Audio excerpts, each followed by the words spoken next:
Welcome to the 101 uses of a multi-tool out on tour. I'm Robin Clevitt and I'm first fixing, and on this particular day I'm getting ready for the electrician. What I like to do is go around and make sure he's got his grounds and socket boxes all in the right places before he arrives, so all he knows is pull a cable to here, pull a cable to there, and it's much more straightforward. I'm the one who has to get the client to agree to everything, so it's much easier that I get all the socket boxes in place.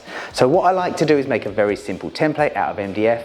The template enables me to just take it around, use a multi-tool to cut out whether it's the plasterboard, whether it's OSB or any other backing that I need to cut out to allow a socket box or a switch box to be fitted.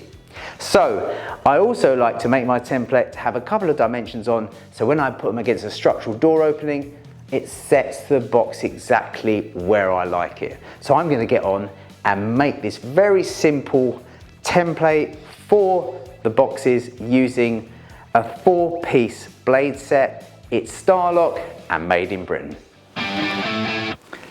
So I've got a section of MDF, it's just an offcut, there's nothing especially useful about it. You could use anything. This is quite nice because it's only about 9mm thick, which is absolutely perfect. It's nice and lightweight. Now I like to position, if this is the structural opening or a door opening, I like to be a minimum of 100mm to the edge of my switch. So that's the first job, is make a mark there. I also make my template 450mm long. Now that is a regulation in the UK for the minimum for a socket from a finished floor, so you can easily stand it and put a reference and laser to that. So I'll also mark that there. That's where I'm going to actually cut this off, so I can mark that across there. I'll also position this socket box 100 over as well, and that gives me a nice space for when I have a single and a double socket together. So then I'm just going to put a few marks around here, and then what we're going to do is mark them properly. We want to keep them nice and parallel, so to do that we have a parallel line all the way through, so we can use a spirit level on this as well.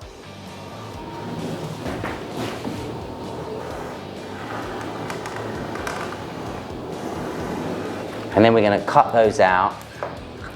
Now what's useful is if you use a marker, so I'll go over these with a marker, you can actually then, you get a thicker line, you cut that out with a multi-tool, you know that you're going to get the boxes in without any tight sort of apertures and that sort of stuff.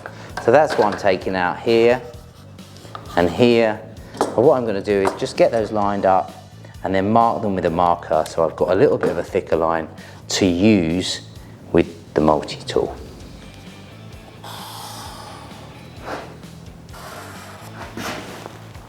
So this job takes 10 or 15 minutes, but saves me hours.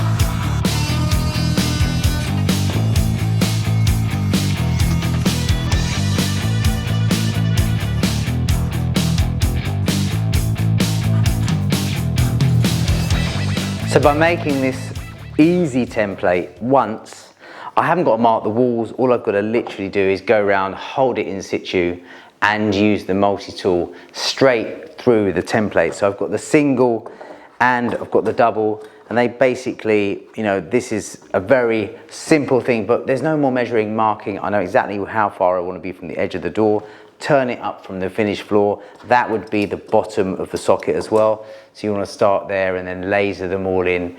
And I think it's a pretty good way of going about something without repeating the process over and over and over again. All I need to do now is take off the template at that position. That's the size that suits me. You could make it longer, you could even make it shorter.